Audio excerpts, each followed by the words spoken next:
Hey, what's up, Twitch? Welcome to Play It Painted Live. Here we go with another stream. And I just got home, actually, from a night of gaming. So you'll have to bear with me while I'm getting set up here. Hope you guys are having a good evening. Let's go ahead and start breaking out what we will be working on tonight.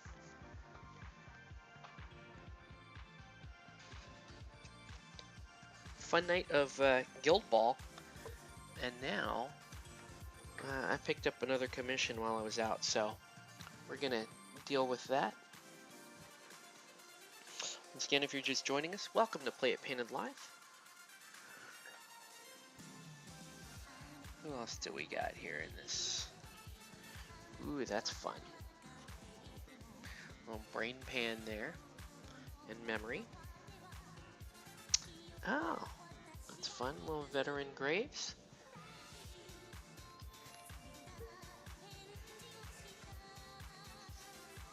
There's memory. I'm gonna have to do a little repair here on. Forget the name of the crow. I just call him Crow. I always forget the name. I'll get it. Anybody else? Oh yeah. I did stick guys all the way down here. Looks like we got a normal graves.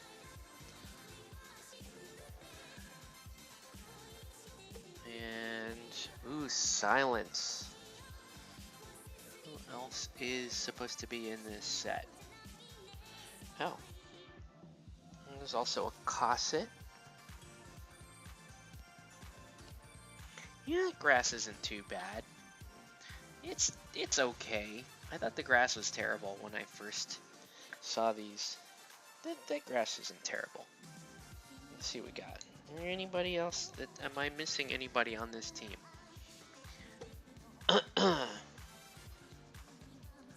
So once again, hope you guys are having a good evening. We're just gonna sneak in a little bit of prep here. And we might get a little painting done. Maybe. We're gonna talk about what the game plan is with this particular commission. So this is another refurb job, right? Refurb jobs aren't my favorite, but there is a certain satisfaction to them in that I feel like the models end up looking better when you refurb them. But yeah, I think this is everything.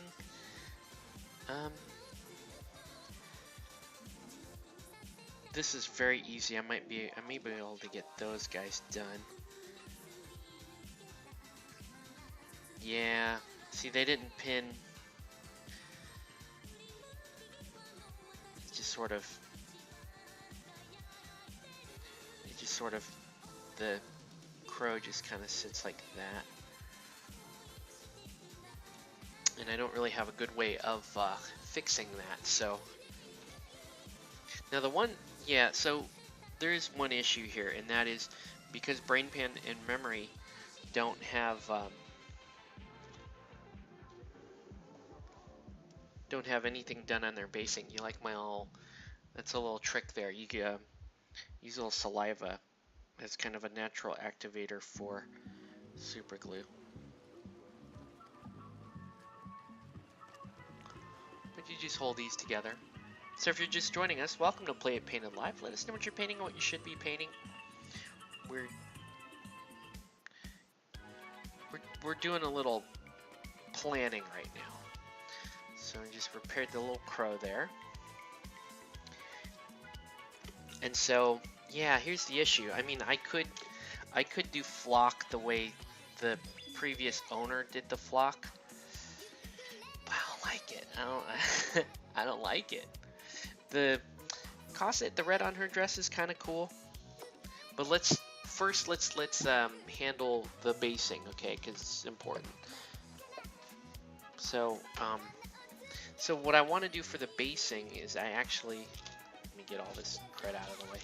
I was actually doing some Wrath of Kings prep last night instead of our midweek show, and I apologize for that.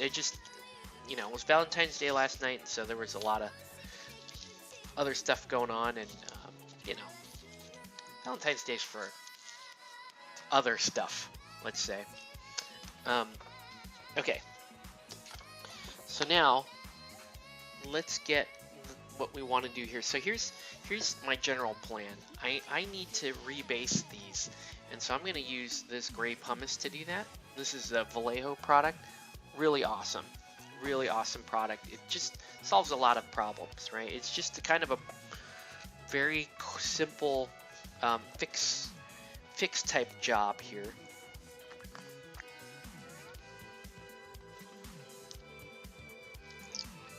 You know, I'm so glad this is sealed for my protection, because who knows what I would do if they had poisoned my pumice.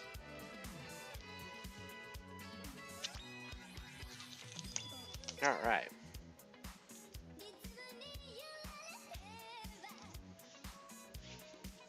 So I'm going to use this actually to retexture these bases. And it does mean we're going to lose a little bit of clarity here on memory. I'm going to lose a little bit of clarity getting this down, because these crazy gamer guys that glue tabs in and make my life hell. They can't wait to put it on the board. They don't want to do a fancy basing on it. They just want, oh, get my guy on the board. I'm gonna win this game. I'll put him on the board. Just talking all kinds of trash, but yeah.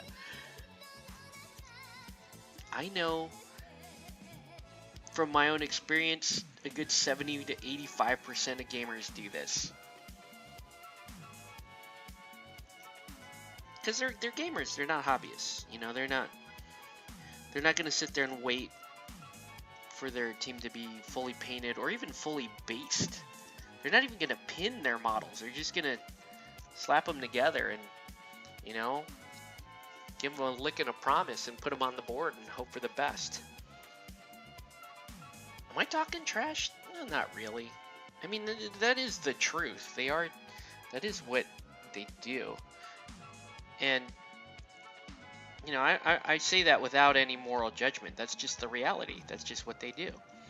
And so when you refurb these, you just kind of walk in with that understanding. I mean, at least this person primed the minis, so they had every intention of painting it eventually. But they probably, you know, maybe they got into this team based on the purchases towards season 2 and then decided, oh, I'm not really a Morticians player, which is totally understandable. Not everybody can be a Morticians player. It's a very specialized team with a different playstyle. Okay. As you can see, the primer had been down on this model long enough for it to start chipping off.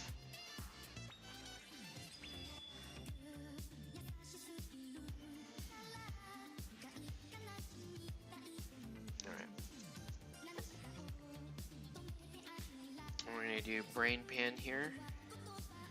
More of like a puppet looking thing.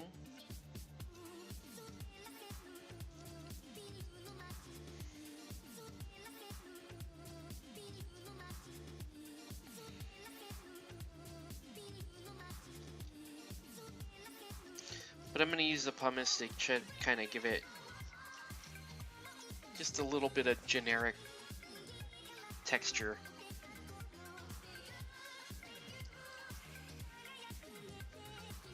I mean, even this isn't the most optimum basing solution, but it'll work for our purposes.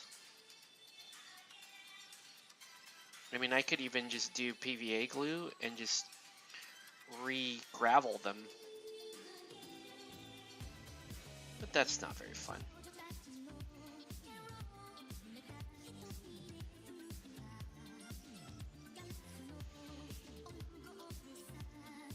Okay. All right. Which even Oh man, what is this PS with black card? What's up, Nelson? Oh man, what is this BS move? But here's like, see that hole there? See that? That's annoying.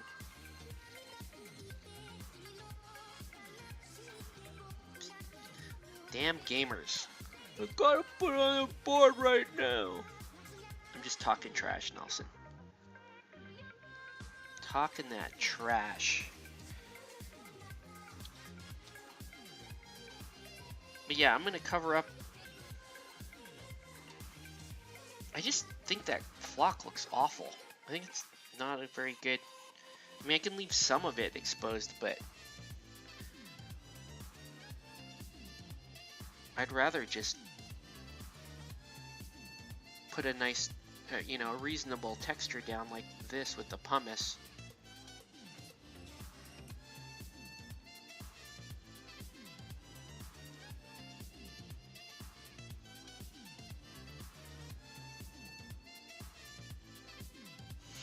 Oh man, this drink costs $5.40. But yeah, see, that drives me insane. Look at, see gas there? You can see all the way through his base. This guy needed, the previous owner needed that, they needed that metal tab and they didn't get one with the gas model. And they were like, I'll just put it on and be okay with this giant gap in the base of the model. So we're gonna fix that.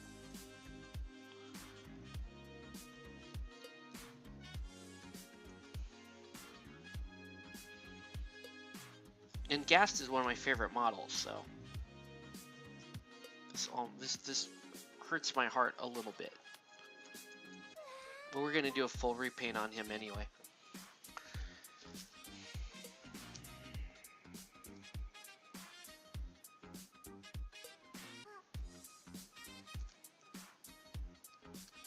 Yeah, it's...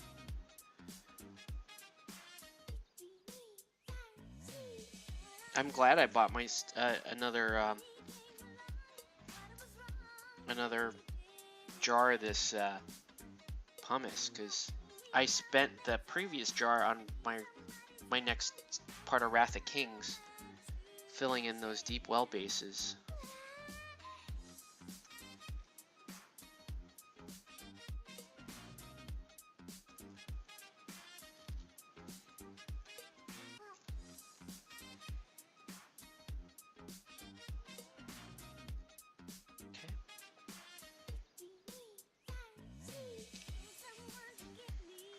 Alright, so we're just gonna basically do that on all the minis and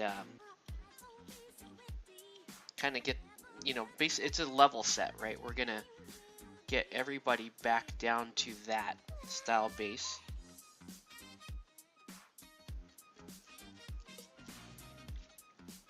And we are gonna go with that sort of, you know, that specter, that greenish specter type appearance, and I have the exact colors to do that.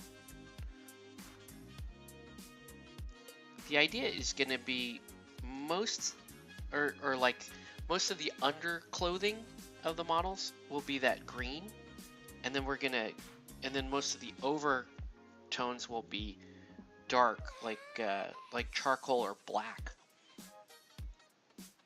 I can mix a little purple in there too, and give like, especially on a model like this, like Silence, probably look really cool. Like a mix where towards the bottom of the mini and the undergarments and stuff will be green, and then we can do like purple into black. You'll have to see it. But I kind of have what I want to do in my head here with these.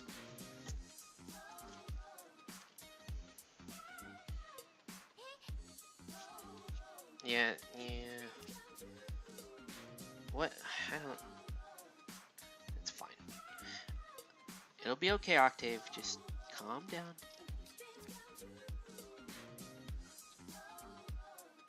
Just trying to calm myself down.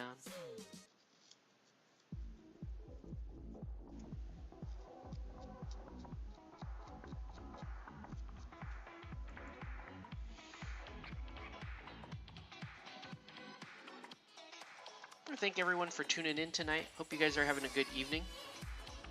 I had a pretty good evening. A lot of Guild Ball tonight. We got that fever, dude. And I'm testing out my new Union lineup and absolutely loving it. I did not think, I thought this season the most fun I would have would be playing Alchemist, and I was mistaken. Because I developed that, yeah, I developed, oh thanks Nelson. Yeah, I developed a Midas lineup this season, right? And the Midas lineup taught me a lot of cool stuff. Like, it taught me the ridiculous crap you can do with positioning and free passing, and you know, how to shoot gaps, how to farm influence off, you know, what should be throwaway plays, but then how to set up things like 6-point activations, and how to just cover ground like mad, right? So one thing Blackheart and Midas have in common is that those two captains can cover a stupid amount of ground, especially when you put Harry on their team. And then especially if you have good ball handlers, right? That's another thing that the two teams I run have in common, is they have good footballers, right? Midas has an advantage in terms of he has access to quite a few minis that have 3-8 or even 4-8 kick, whereas Blackheart has a lot of 3-6, but the 3-6 he has crazy utility. Like, they have crazy reach. They're really influence efficient, and they're just a lot of fun to play. You can get a lot done. I'm learning that with Blackheart, gosh, make sure I don't get that on the foot, like cover the foot entirely.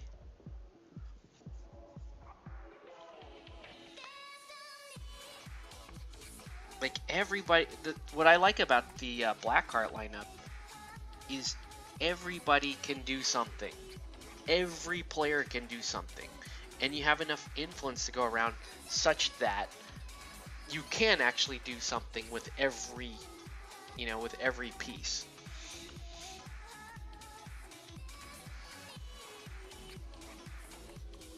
So she's red and Obulus is red. And I'm going to leave them this way for now. And I'm going to start painting the rest of the team. And depending on how that goes, if we really like the purple and green color scheme, we'll just carry it over to these two models. Yeah, see that the grass is just annoying. The models, unfortunately, the grass is so high that I don't want to give up. I don't want to give up too much.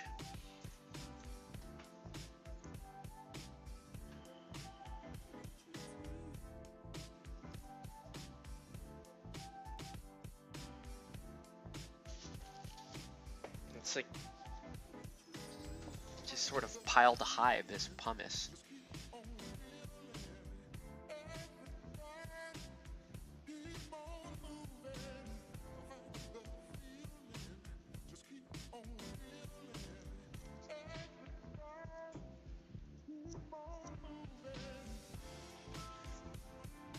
Okay.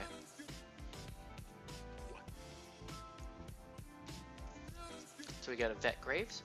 What's difficult to go against your team is I don't know who to go after first, Minx, Harry, or Blackheart. I don't know. I don't know. I think against my team, I think there are going to be situations where you want to give up an early goal, and you want to kind of goad me into getting into the backfield and then stretch the team out, you know, force me to overextend and overplay, then you can start, you know, removing the key players. If I'm being honest with you though, like, who the hell is a key player? Every character has access to crazy threat range, which is kind of what makes that lineup so dangerous. Is every guy has a way of extending their threat range, so to speak.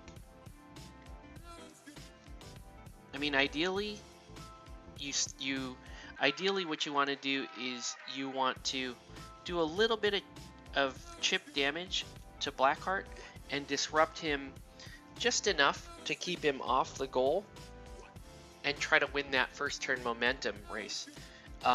If you force me to kick, basically what you want to do is keep the ball, like if you have a decent ball handling club, keep the ball in your own backfield in the first turn, win the momentum race, do a little bit of chip damage, maybe start getting some early conditions on Harry and Blackheart, and start in that way. Make me beat you with the other players. Hey, what's up, Blade Wolf? Yeah, that's the thing. You know, every player I can load up, like I can load Minx up with 3 influence. Free charge and 3 influence can get her very far across the board, especially with marked target. You know, your key guys to kill are definitely Harry. Blackheart, you're going to have a very hard time getting at in the first turn because he's going to be a late activation, unless actually I'm lying to you. No, I have an early activation drill that I have set up for Blackheart too, which is just about as disgusting, but it doesn't net a goal, but it's designed, it's a set play when that team is kicking. And that's one thing we didn't see tonight, is we didn't see what kind of set plays I run when I'm kicking, which is, I think, a very important thing for all Guild Ball coaches to understand. What is your set play when you're kicking the ball? Not when you're receiving. Everybody kind of knows, they have great ideas about what they can do when they're receiving because they have a much better chance of winning the momentum war. They have a ball which they can use to gain momentum and extend their threat ranges. Like it's a very different approach when you're receiving versus when you're kicking. The kicking drill is the most important thing to know with your team. You need to know, okay, my opponent isn't giving me squat. If he's not giving me anything, what's my play? If my opponent is being really close to the vest and he's hiding in his own backfield and he's just passing the ball around and just getting a bunch of momentum, what's my play, right? Because you're kind of on the, you're kind of on hold until you have an opening, until you have an opportunity. But a good coach knows what to do while he's waiting for that opportunity, or can figure out how to make that opportunity. There's going to be some games though where the guy's got, especially if you're playing against like Corsair Fish or certain engineers lineups, there's going to be some games where your first turn you might have kicked the ball and you're not going to end up with anything on second turn. The opponent's going to figure out how to just keep the ball well away from your team and how to stay out of all of your threat ranges.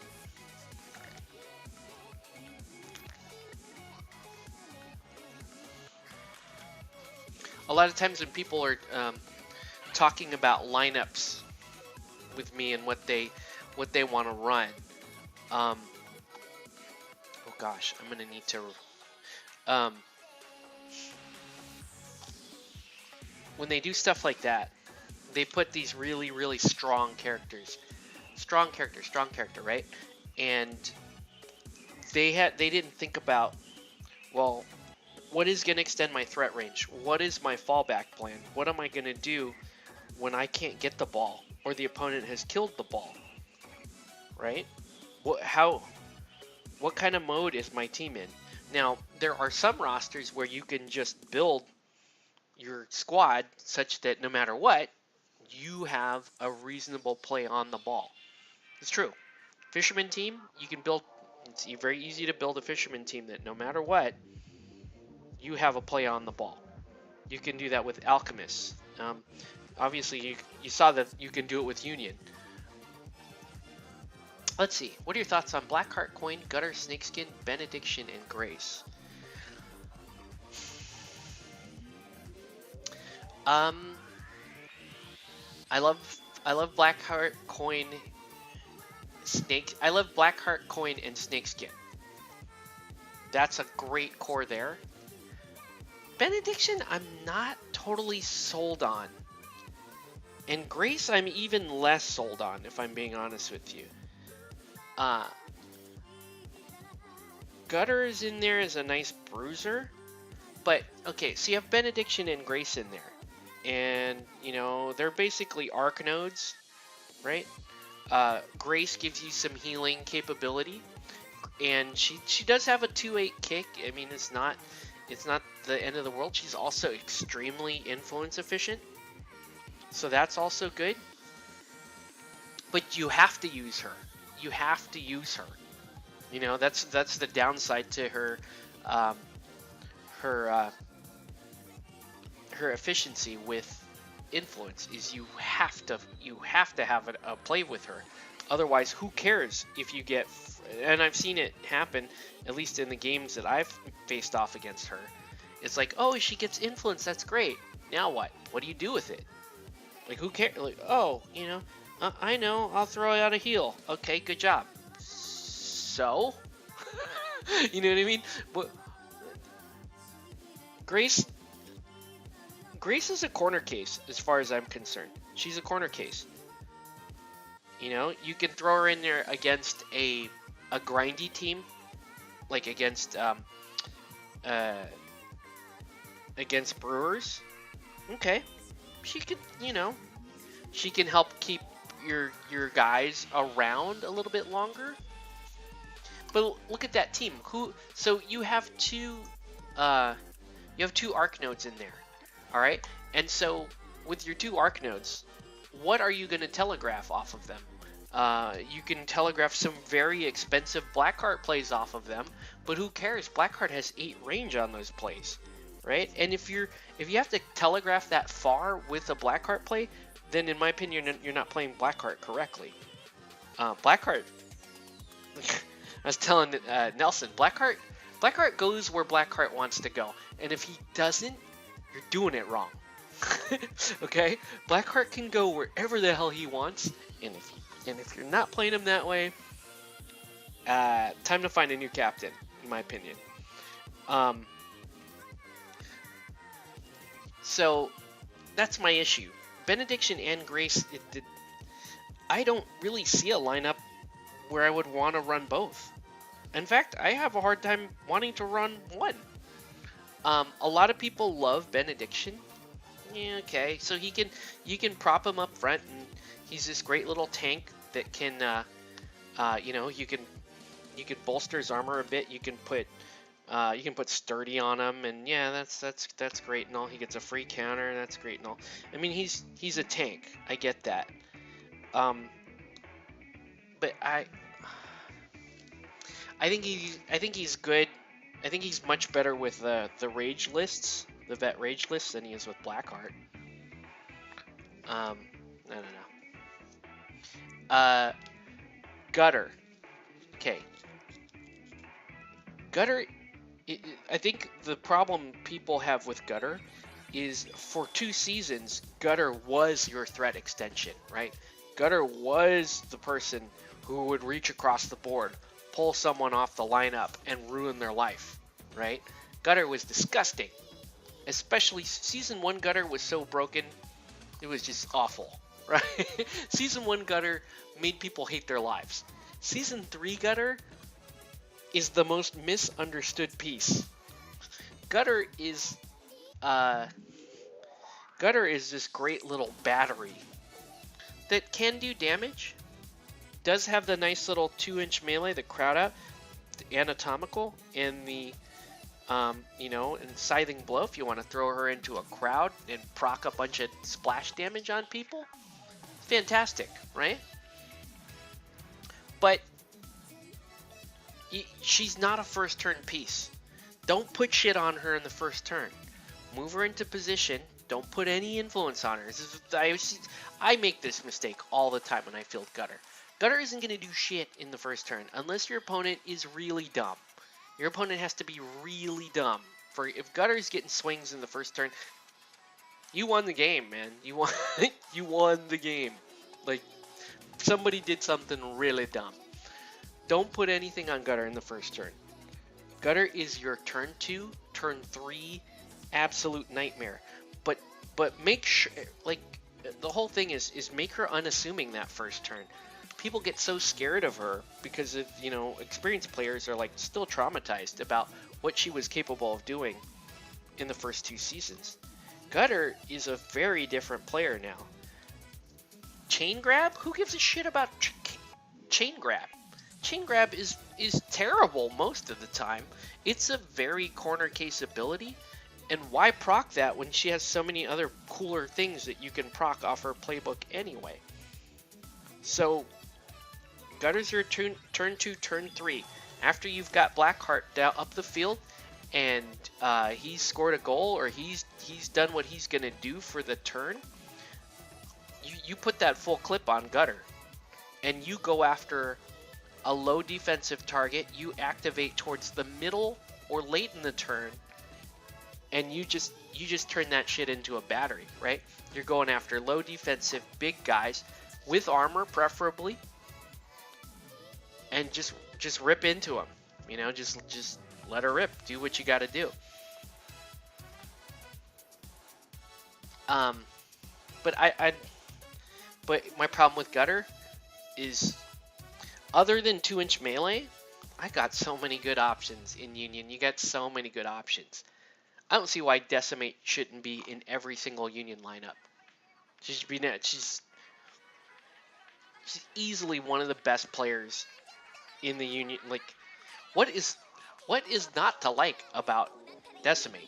Okay, Tech 6 anatomical precision, momentous damage with built-in dodges, 1,000 cuts. What else does this model need to prove to people that she's the real freaking deal? I put her on the Masons lineup, and I love Masons. I don't like taking guild Union models with Masons, but I would put her on Masons. I know it's because everyone used to run the Chisel, but I didn't even field her for that. I fielded her for just to get that just such clean damage every turn. Just nice, reliable. She's the girl in the class that's just constant. Just, you can call on her any turn. Call on her, and it's just beautiful. No matter what you do with her, beautiful. Yeah, I don't know why people don't feel Decimate. She's that good. She is that good. What the hell's the matter with people? I was so pissed when the Masons lost her. I'm like, dude. I know it wasn't even really a contest because they just, yeah. Although I think you'll see more and more Decimate in the meta now. Now that Gutter has been kind of dethroned as the end-all be-all of damage batteries in Union, look at Decimate's playbook, way more reliable. Great, and you've got built-in tackle dodges. Built-in tackle dodges. Oh my god. Telling you, man. Decimate is amazing. Yeah, I don't know. I think your lineup's good. I don't understand Benny and Grace. And I guess I would I guess I would have to hear, like, what are you going to do with that?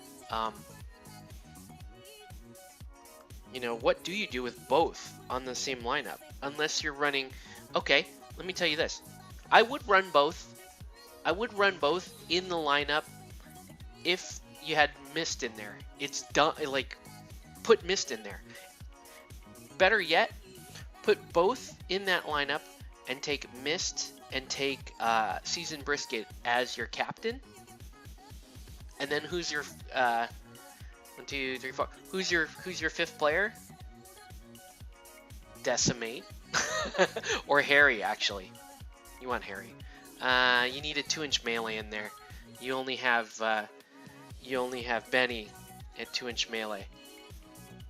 So no, you got Mist in there, but okay. So you got a couple of control pieces. You can probably skip Harry. Shit, if I was running that team,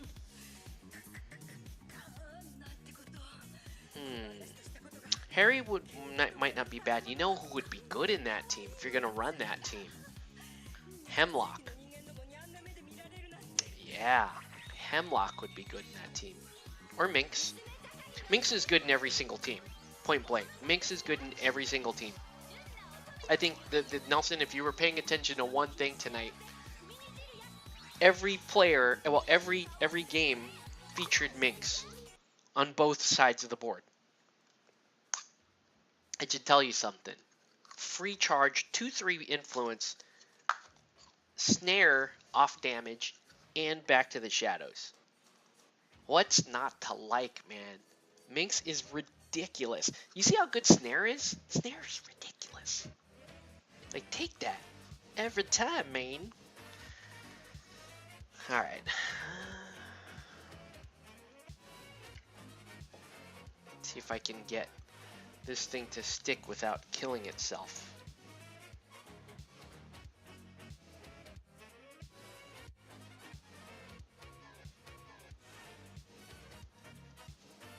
So you get triple charges return for free.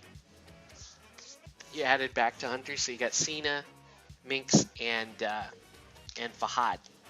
So you got 3 free charges in there, off 11 influence, which is pretty good. You saw that 11 influence is about average for hunters. That's kind of how they roll. All right, let me give these just a minute to dry down a little bit. I probably should give the pumice a little more time.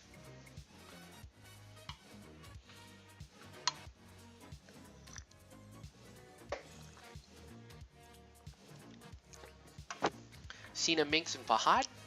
Triple snare players Theron, Minx, Chaska. Yeah, you saw Cody's. Cody's lineup is gross. So on Cody's lineup, Theron with 5 influence can reliably do 6 damage, spread out 3 snares, gain 2 momentum, and do the pinned and the other, I forget the other secondary effect, right? Then if you have 2 on Chaska, see, that's the thing I don't quite agree with Cody on, is I would do Blessing of the Sunfather on Chaska and get the free boombox. I would get the free boombox. I feel like that's more efficient, because that's 4 damage in the push, you know.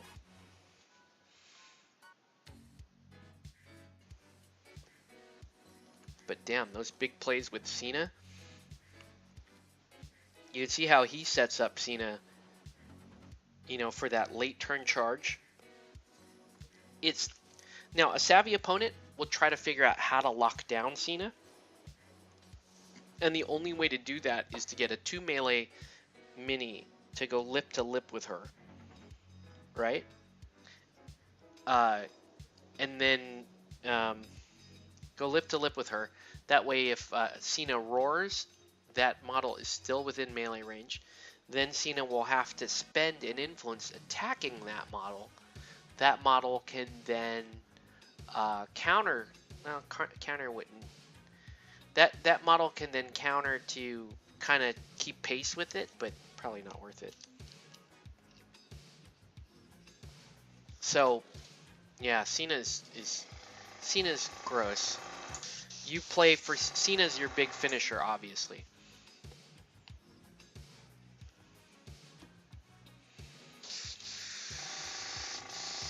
All right, let's get a little primer on these bad boys.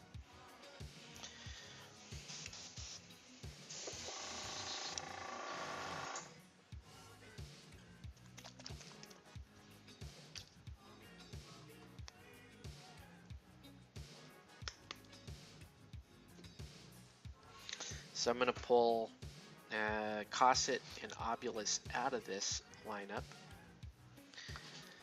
and let's prime these guys. You get snare knockdown on a model and Cena from the top ropes, basically, yeah.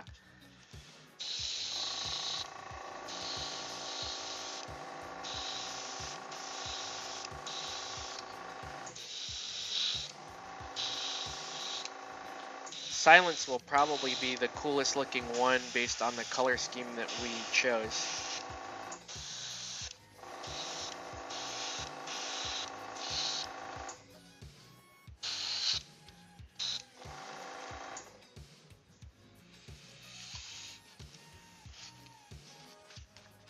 I also want to do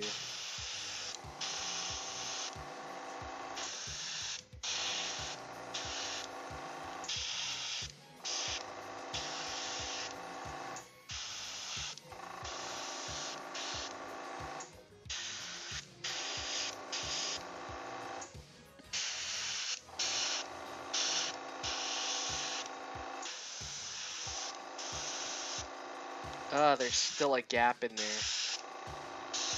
I can't get it all. Damn it. Whatever. Sorry. Can't get that one. I can't get to that part of the model without disassembling them all. Get the barrack charged.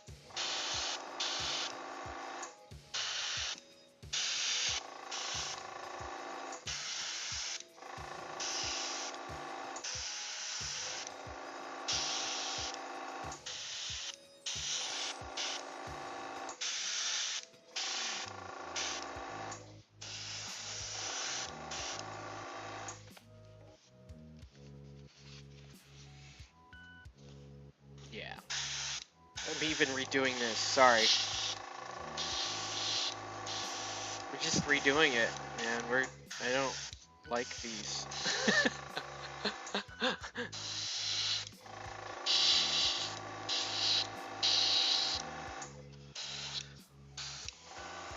I don't like what the previous painter did with these. Does it make me a dick? Kind of, but...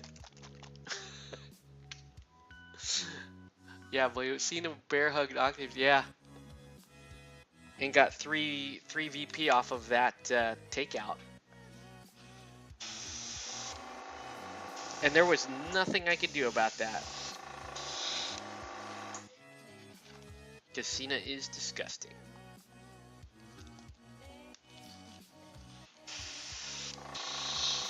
But, you know, Cena's not without his downsides, too. It's very easy to proc abilities off Cena.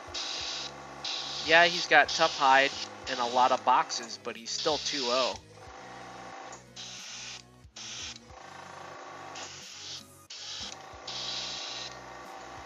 You know, I'll point out another thing, too, that really didn't get mentioned. Was, even though Cody took the free counterattack ability, I gave him almost no windows for counterattacks. He had almost no real opportunities to counter. And that was very intentional. I don't want to give him a free counterattack. I don't want him getting out of combat. I don't want him knocking me down.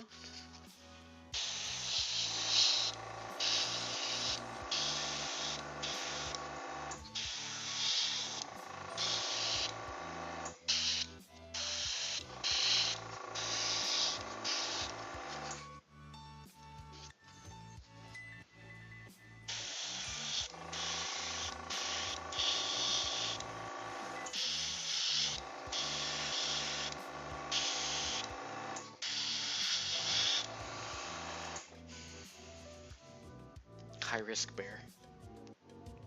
But I don't see a Hunter's lineup that would work without Cena. Cena is too important to the plans. You need that strong finisher in there.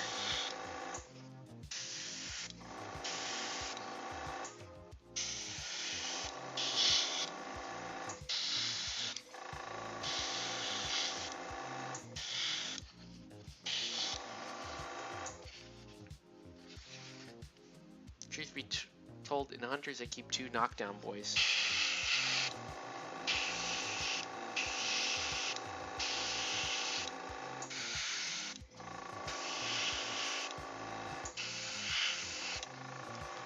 I noticed Cody burned 2 momentum.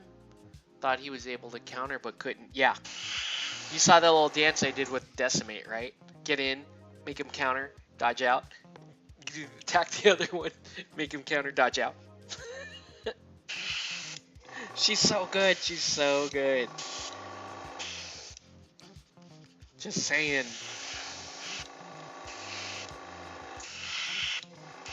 Well, yeah. Taking someone's counters away is frustrating as hell. Jcard is a good finisher. In fact, I think Jcard does not get his due most of the time. Jcard is a really good finisher. And he has a better threat range than what I see people playing him as. Jcard can extend it. Oh, shoot. That's kind of weird. I'll have to adjust that. Hold on. Whoa.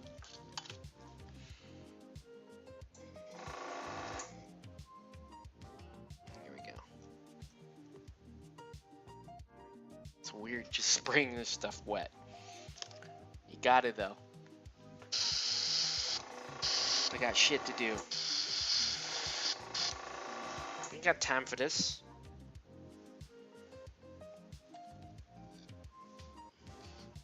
Jcard is a great player, but in my opinion, a glass can. He's also easy to proc shit off of. That's kind of the bane of the Hunters. Is you do have some Def 5 models in there, but you generally have guys that are easy to proc plays off of. You just kind of have to accept that.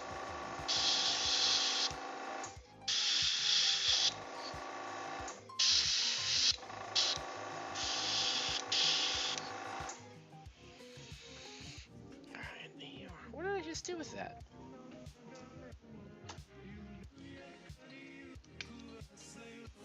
Yeah, he's 4-0 with 14 health, so he's pretty squish. But, you know, he's a sort of active on-the-go type assassin. You have to be good, you have to be efficient during his activation for him to be good.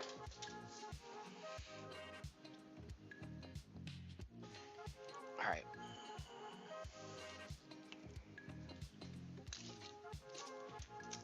That's true, the trap is pretty good.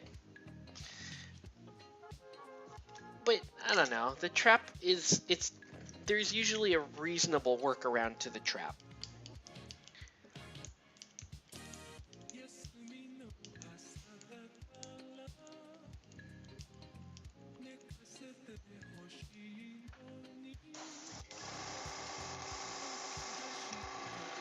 Well, it looks like I missed some stuff on Gassed. It's not the end of the world.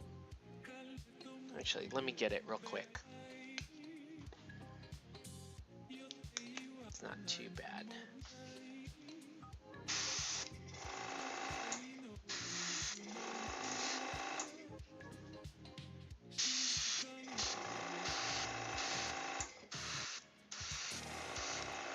Alright. Pretty good. So now we're going to spray the green. And I'll show you how we do the green. Okay? The green is going to be a series of pale greens that we're going to shade down with an ink eventually. Okay? So I'll show you what we're dealing with here. Yeah, I can see another part of silence that isn't 100% black. I didn't quite get. It'll be fine. All right. So here's the color you want to start with this green. It's called foul green. You can start with sick green. Foul green I think is better. Foul green kind of gives you more of a glowy effect. There is, but a lot of people look at the trap and say, "Oh crap!" I'm like, I'm glad I can see semi-troll my way out next to impassable terrain.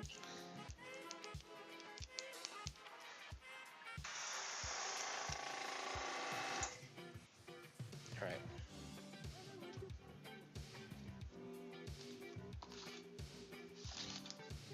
Okay.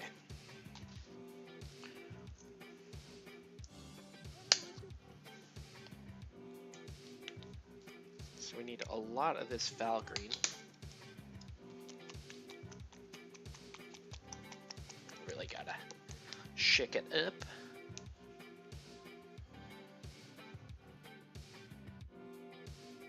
This green is actually really pale.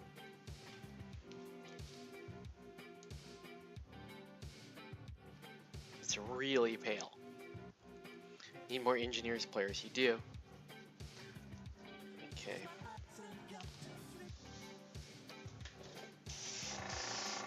Yeah. Let me show you. So we're gonna Zenithal Prime. I'll show you on memory here. Building this up slowly.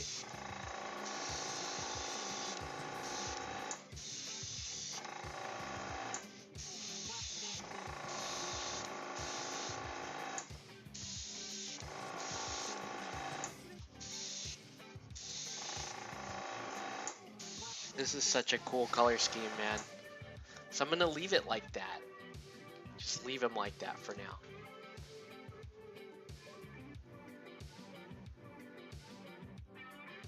The precision made box. I'm not sure what you guys are talking about. Oh. You're talking about the box set for engineers. I didn't know it was 60% off somewhere. Oh, it's down at ease.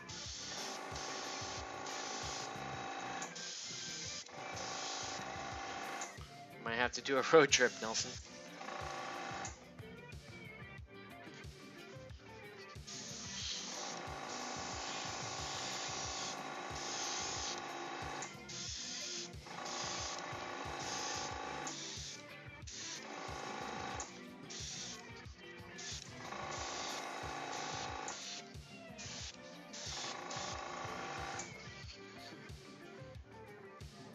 Do you want the crow to also have this green on it? Oh, you're gonna be an SD. Let's do a little bit. Just do a little bit of this green on the crow. Just because I don't know. Let's just do it.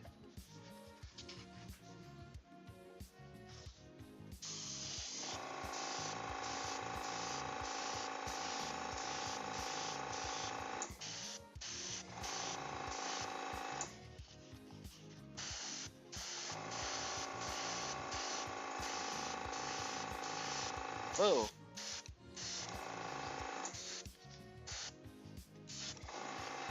Okay. Please leave dirge, purple, and green. Okay. I'll do that.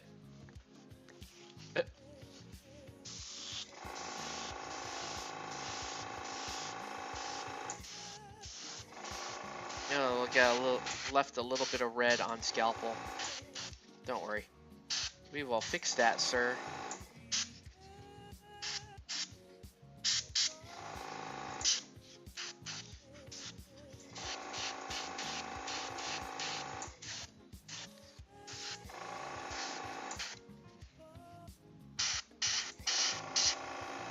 problem with refurbs.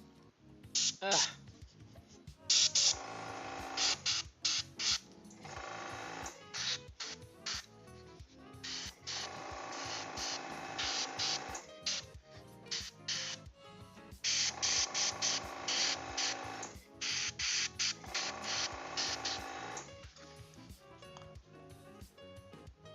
Back on my mind, you saw a drawn purple crow.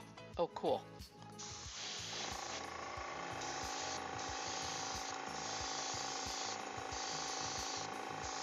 Hey, I think silence is gonna look the coolest out of all these.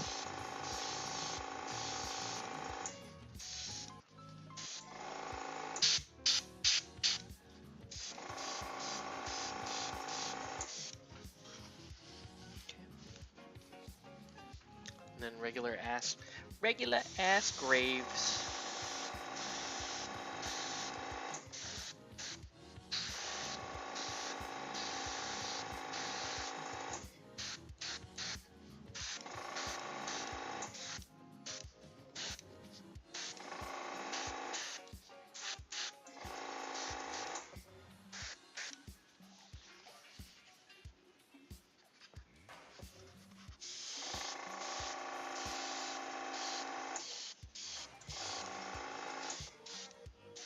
All right.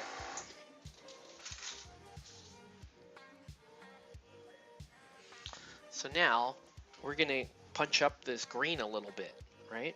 We're gonna go lighter.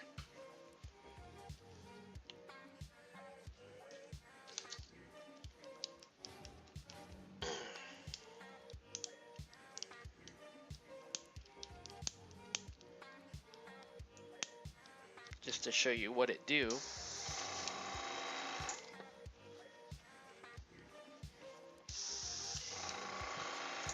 Okay, so now you need to do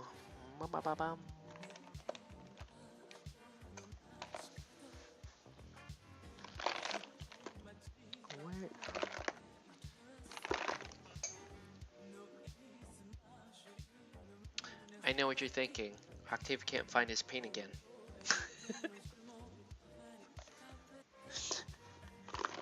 Imagine how fast a painter I would be if I could actually find my paint all the time.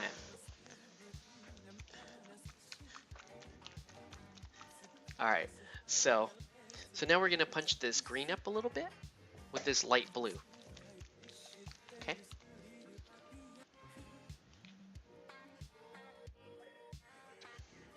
Alright. But I'm gonna show you kind of the concept on silence. Well, maybe not so much silence as you'll see on Deadpan here.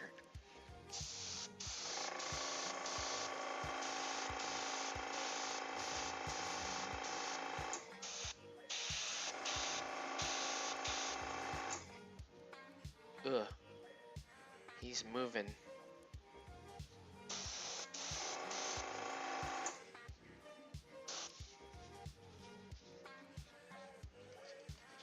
But yeah, you'll see.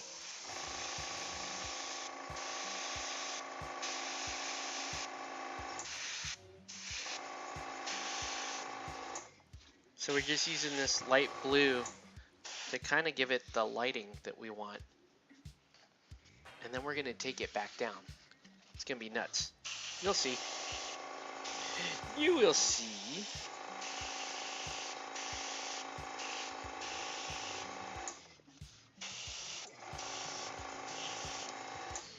You can even take it up to white in a spot or two, if you wanted to. You don't have to.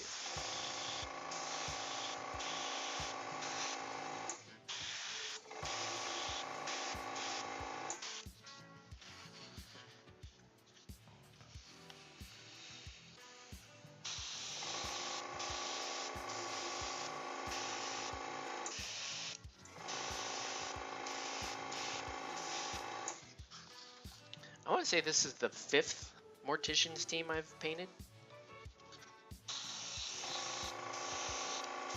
So I've done this quite a few times, but I've never quite went after this level of exaggeration on the color scheme.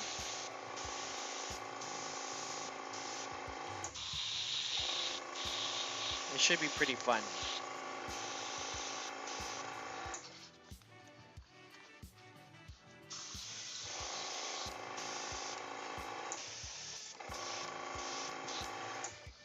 Okay. That's pretty good. Alright. So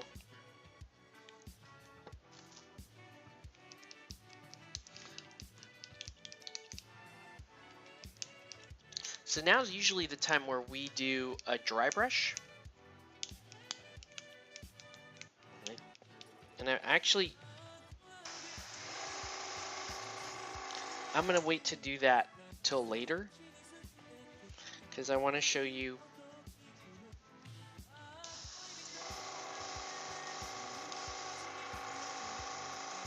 kind of where I'm going here.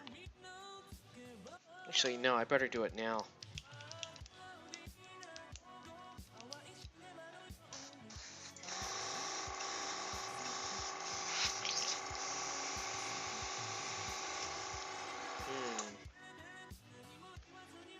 No. No, we got this.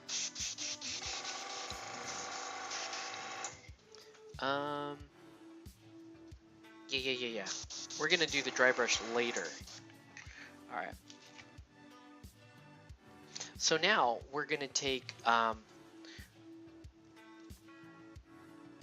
this turquoise ink and we're gonna do all the shadowing, like the shading right now, and we're gonna blend it off into a purple.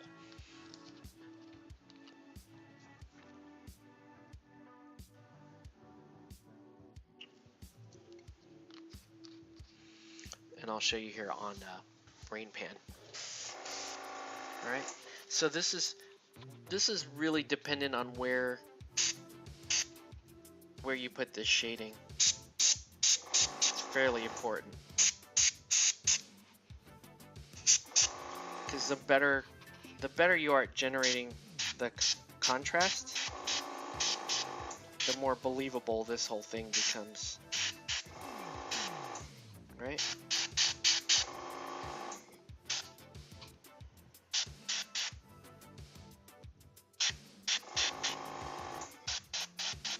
So the bottom of this robe is going to fade off into a purple.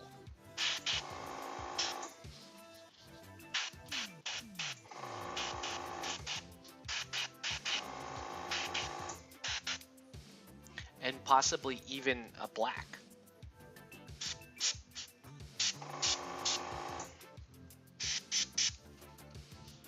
Okay. But the whole idea is, you know, you want to have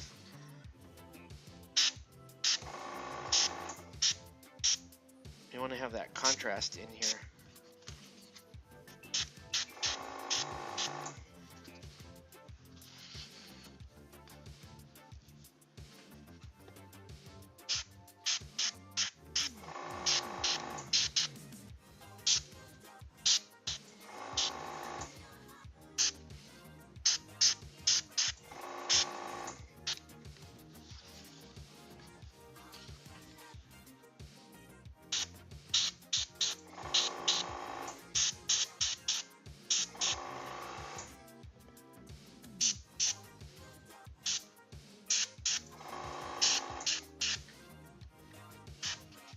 Nice little transitions here.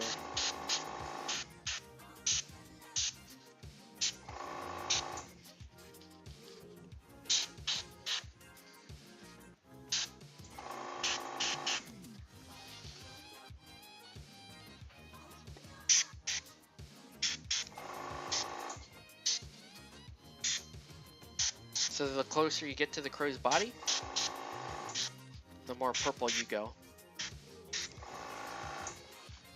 So it's going to go green to purple to black finally.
Okay, so now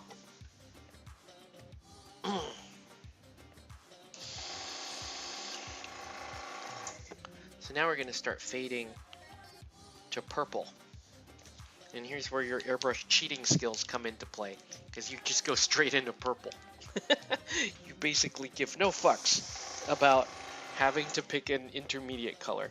And despite the fact that green and purple are basically opposite ends of the color spectrum, you don't care. You got this, man. Alright. You are going to want to do this slow, though. Okay, so proceed with caution.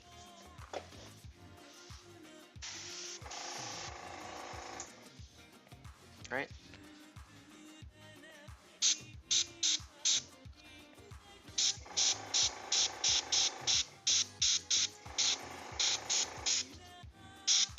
You actually don't see much of it here on the crow.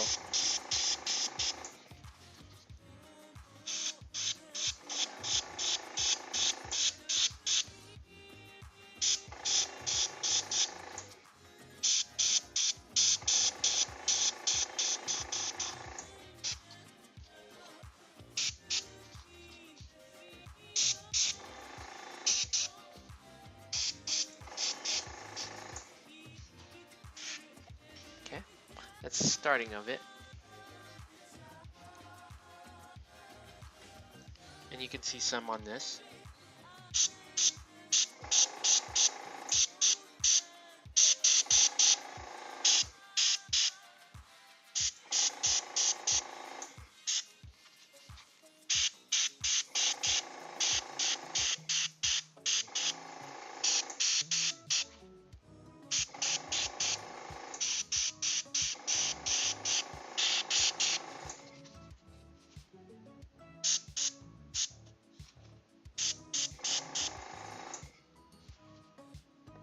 That's pretty cool, actually. Alright, show you here.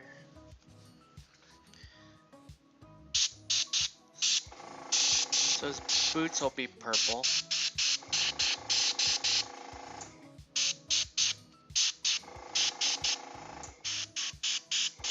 What I like about this is it gives the entire model kind of a supernatural feel to it.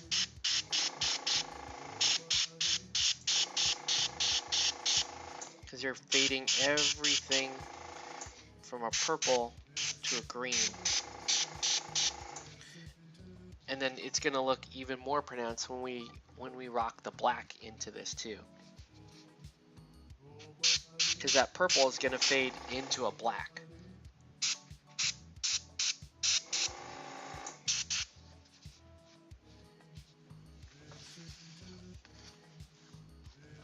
Alright.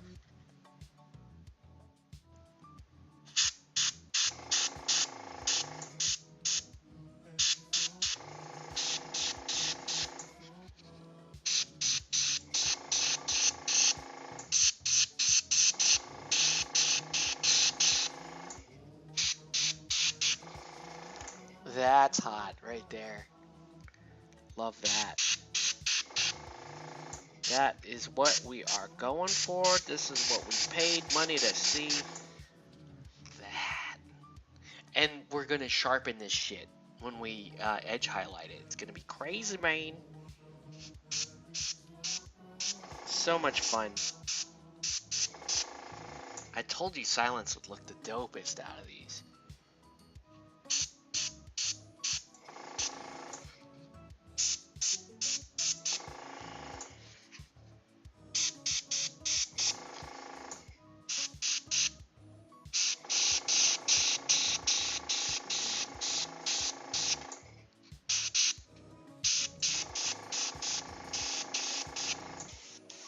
This is crazy looking.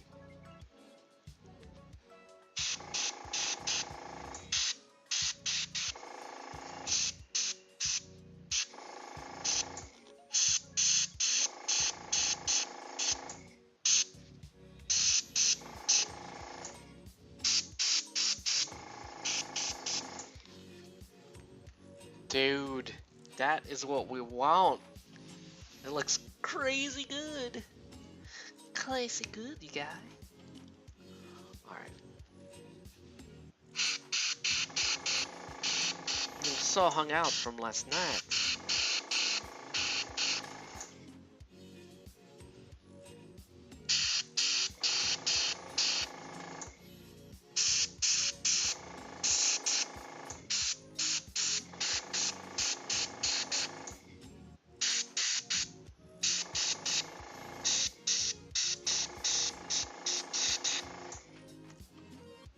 It just looks so crazy, like supernatural looking.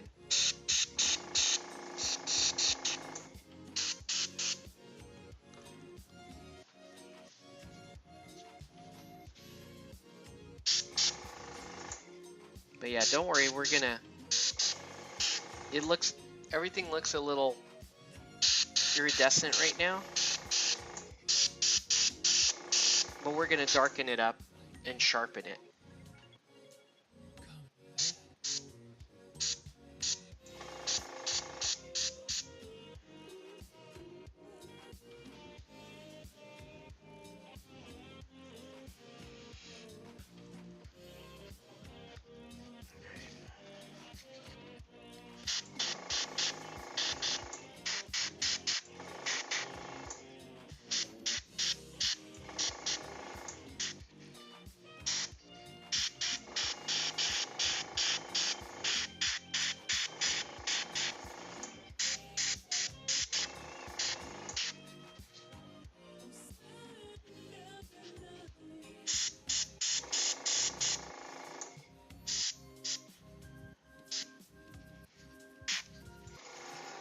Damn, that's crazy, man. Alright, down here.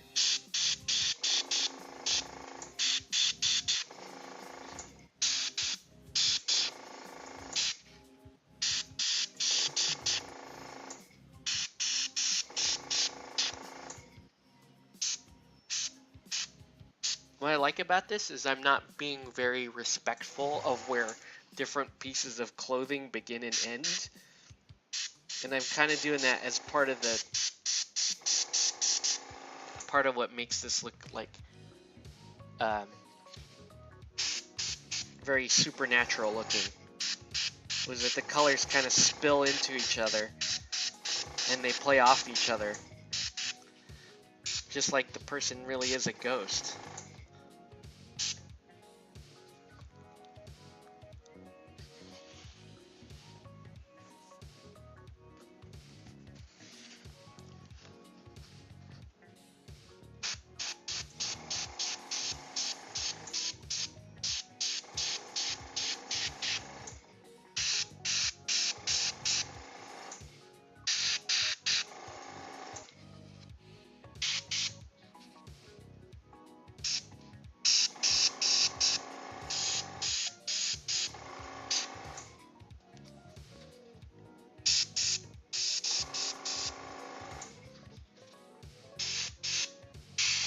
You guys can already see how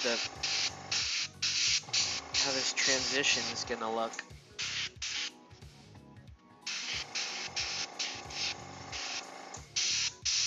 Remember, contrast is everything in this, so that's what we're playing for. Is we're playing for the highest amount of contrast.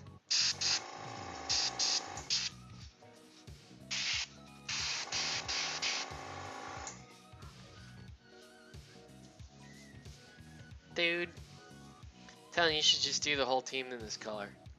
It's just my opinion.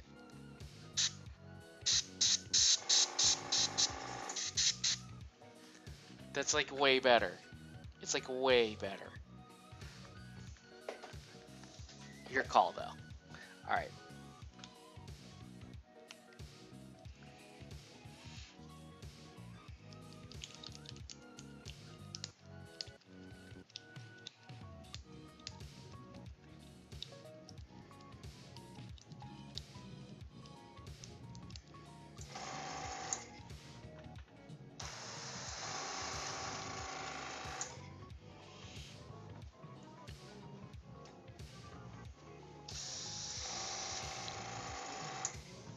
Alright, let's bring it down to black.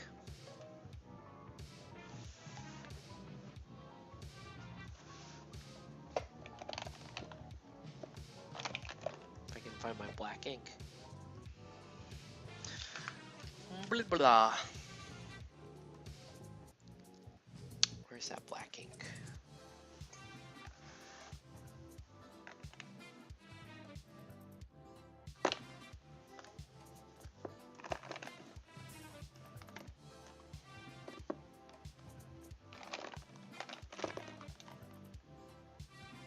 I do not see it. I do not. I did not see my black ink. I did not. Oh, hi, Mark.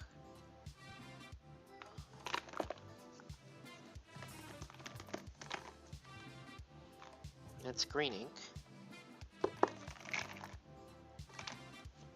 There's black ink. Alright.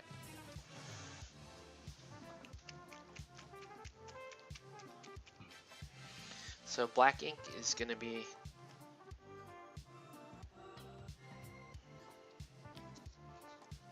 kind of the deepest shadows.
Jeebus. I didn't stay on there at all.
Alright. We got his black. We got his black.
just about done with this crazy iridescent pattern.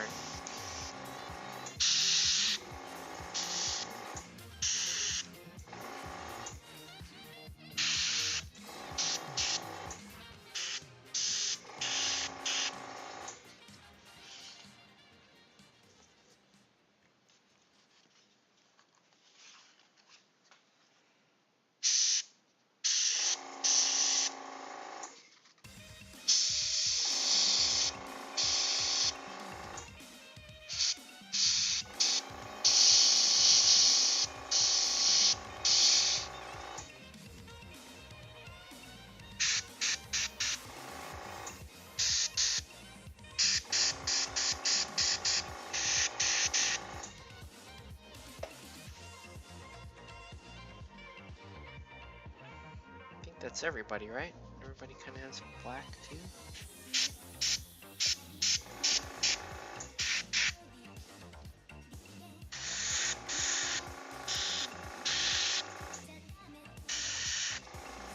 All right.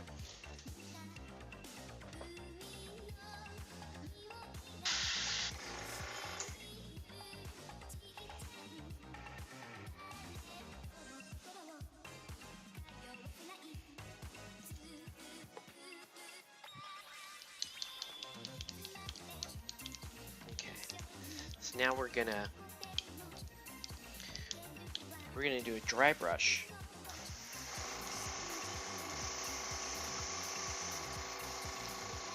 And this dry brush is really gonna kick up to the nth degree on this.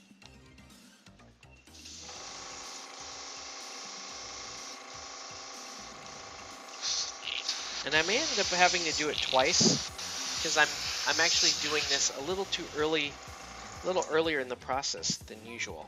And the reason why I'm doing that is I want you to see kind of where I'm going with the whole thing, right? It's fairly important to know this timing because this is going to be a fairly stark departure from what you normally see in a Morticians team. It's totally going to be within theme, but it's very the scheme itself is very different. All right, so let's do this. So in order to do this, we're going to have to use an effect paint.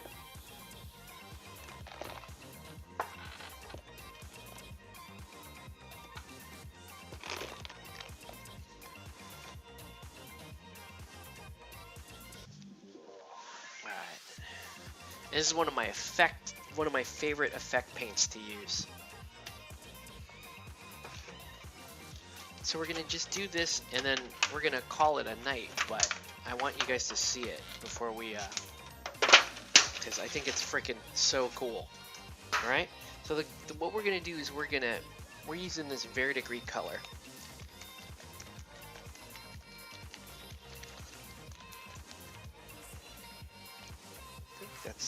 That's what we want.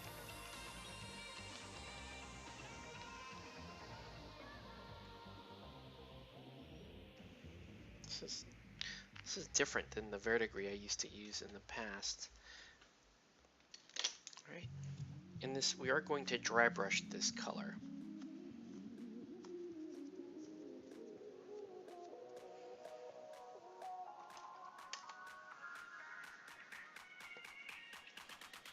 I don't know.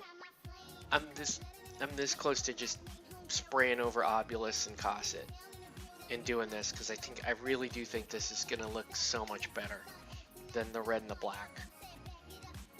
But I wanted you to see this before.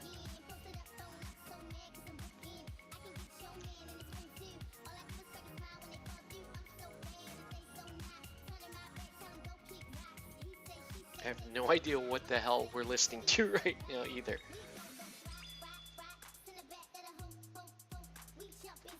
This doesn't look correct. This looks too dark. This is way too dark.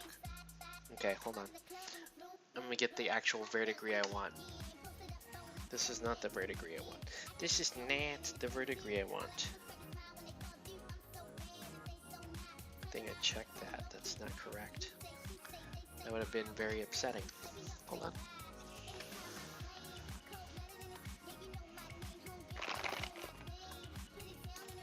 That's the one we want.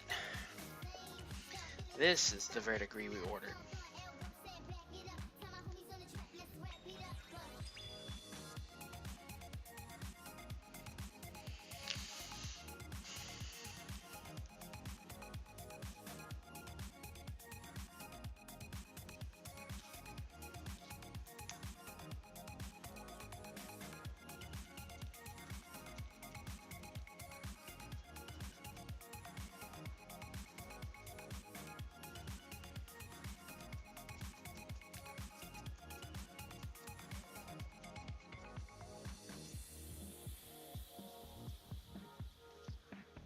This has got to be just right.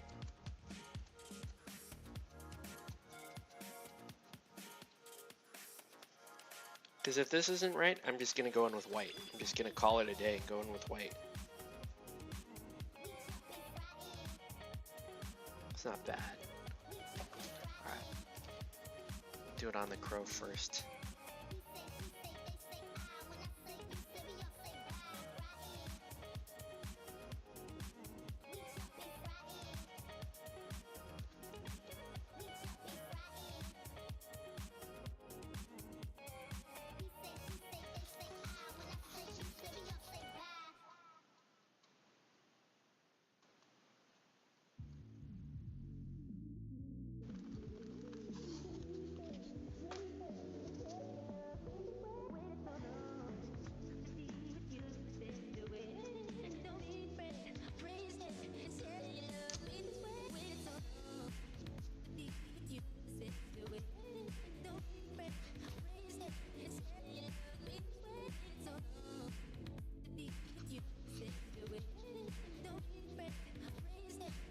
Really got to be delicate when you're doing this color, because if you do it right,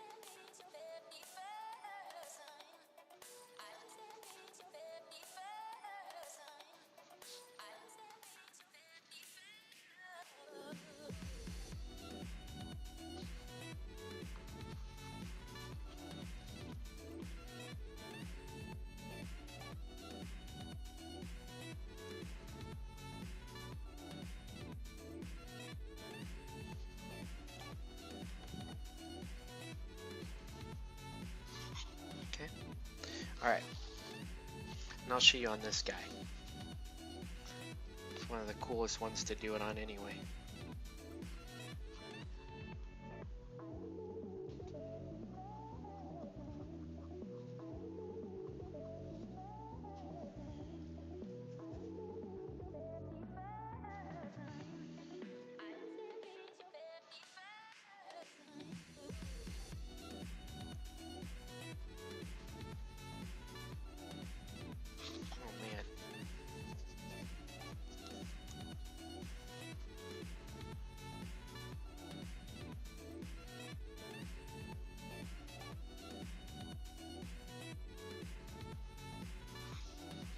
Alright. I think you're getting some of the gist of what we're attempting to do here.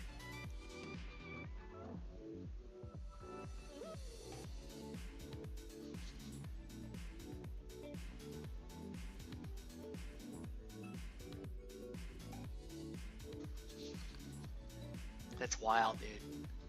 Oh, hey, what's up, Crow? Welcome to the feed.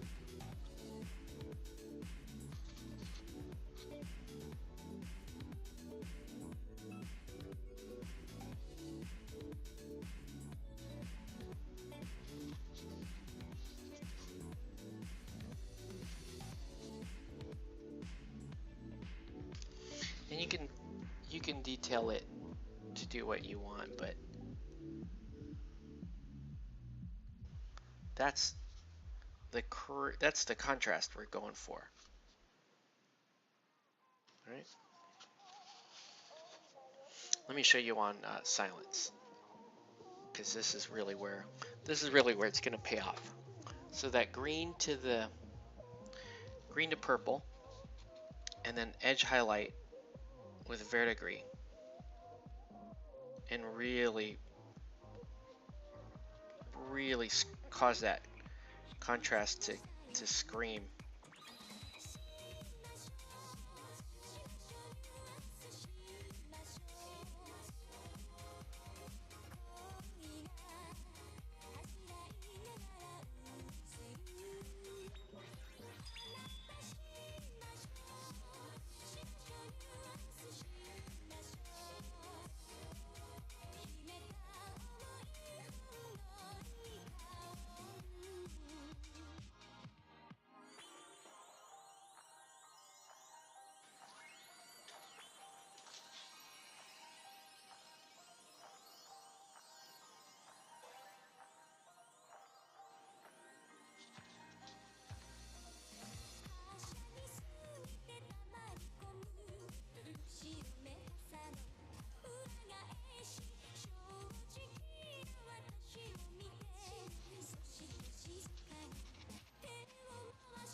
I have no idea what's going on with this song, but I fucking love it.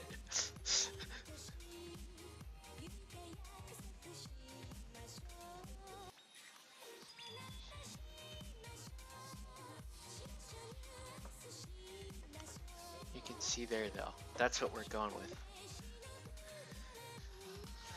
Right now, they all look like ghosts and shit, and it's dope.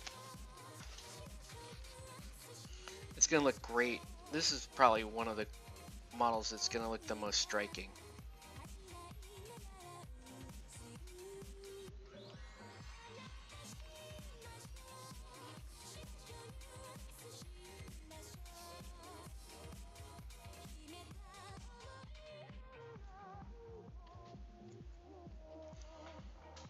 Pretty fresh. Thanks, man.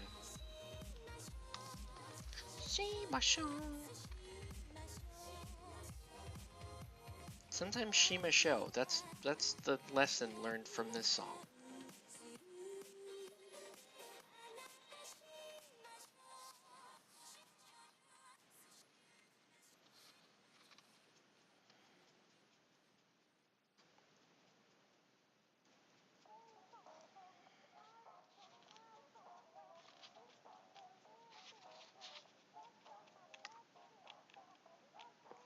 Keep hitting the camera, sorry.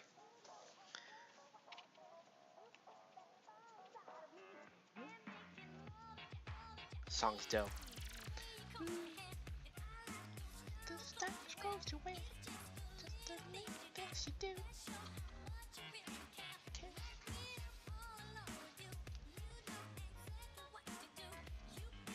This is a dope El DeBarge song that they mixed.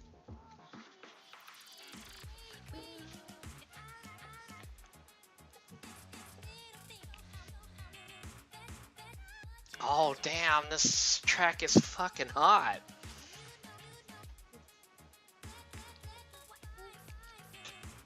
That's hot.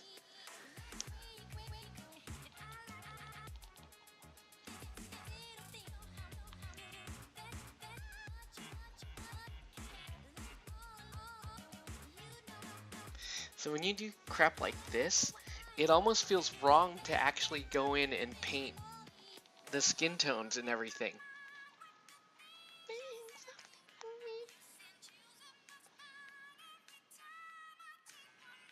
Dude, this song is so good.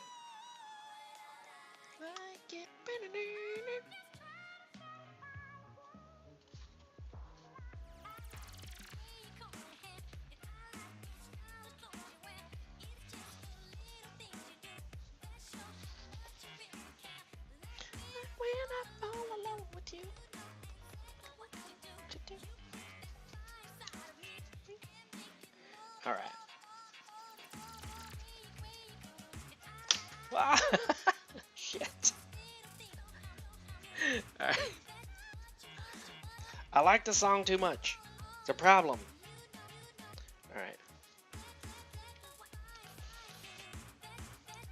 This is the craziest freaking color scheme I think I've ever done with the Morticians. But probably the best. Like, this is the most striking looking fucking team, man. Those dark debts. No, dark. I thought it was dark doubts. Dark doubts.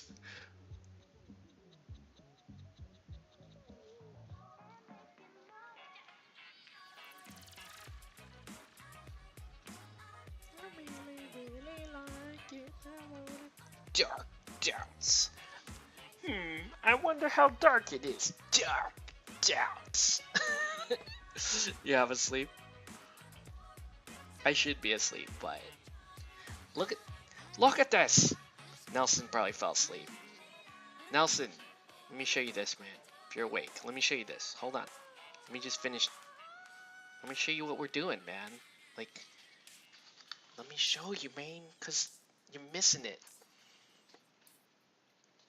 You're missing it, Nelson. Watch, dude. Like, trust your man right here. Watch.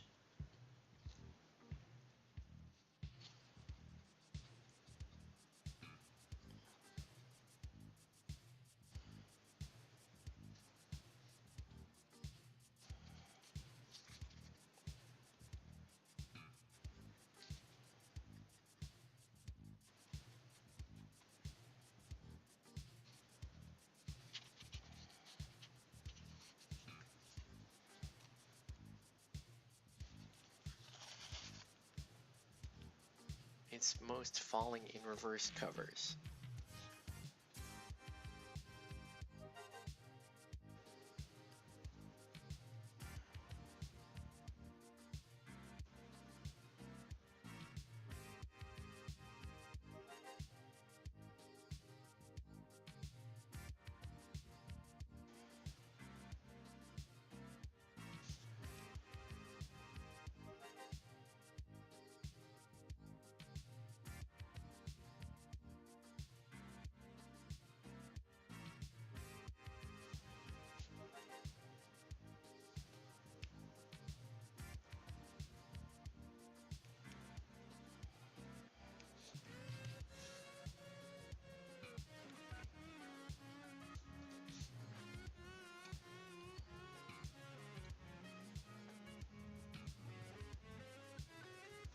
Okay.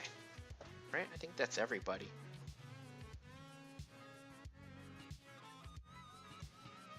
Alright. And Nelson, if you did fall asleep, I'm gonna take a picture of this because I want to. This is like important, dude. This is important shit. Alright. So, put this on here.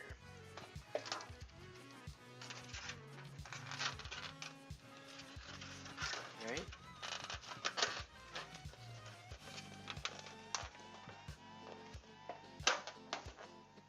Okay. Let me show you what we're looking at, okay? So, here's the deal. You know, you wanted to keep the red and black on this. And if you want my honest opinion, it's not good. Like, this is not, like, we can do better than this. We can do way better than this. It's within theme, but it's boring. Like, it's, look, you know, it's boring. You get this, and, you know, and yeah, you know, Cosset looks okay, but I mean, think about her. What I want you to think about is, use this. So think about this gown, right? And think about the transitions of the gown. Oh, I forgot that the camera's pointing this way now. Okay, so think about the transition of this gown. Think about the sashes that are going this way and all the ribbon work and all that. Even the tips of that spear, right? Look at that and go, what if that reflected this? I'm not really having a good time showing this. There we go. Right? Like, that's, don't you think? Let's zoom in. If you're just joining the feed, welcome to Play It Painted Live. Let us know what you're painting, what you should be painting. I'm doing this refurb on this Morticians team, and we're kind of going in with a crazier, there we go, kind of going in with a crazier color scheme than what you normally see. But it really, man, it's like really striking. That's what, and I think that's what we want to do. I think we want to do really striking, right? Because we have a good color transition there. Get that hair off there. We got a good color transition. We've got greens and purples and blacks, right? Like what? Why go with this? Why go with that? This is the original color scheme that they went with. When I can easily, and you saw how fast I did it, like you could easily go with that color scheme. I don't know. For me, this is like a no-brainer. Like, we should move to that. I think this is gonna look, the team is gonna look better, top to bottom better. Like, holy shit! Like, look at that. Look at that, dude. Good color transitions, sharp contrast. I can always punch up the contrast even more if you like, but I think it's beautiful. Look at that. See how it's like green fade to purple with the verdigris in there? That's what we want, dude. What are we doing effing around? Like, I don't know. I don't know. What am I alone here? Do you guys agree that it should be this crazy? I just think these colors, and it's so sharp, but you don't like. It's not the hardest painting in the world. It's just crazy. Like you just don't see.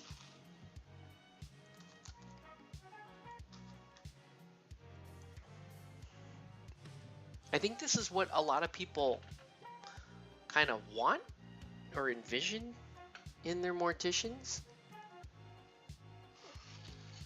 I don't know. I'm gonna go to bed soon, but come on, man. Come on, man. Like, I can paint the crow black if you really object. Yeah, if you really object, I can. It just. This. Can we? This is one of my favorite minis in the whole range. Come on, man. Like, let's punch her up. Like, let's get her looking like this, right? Because that's awesome. Thanks, Jason. Like, that's what I'm talking about. Like that. This is the captain. He's the captain. Like we can make the captain look like that. Right? Don't we want that? We want that. We want that, man.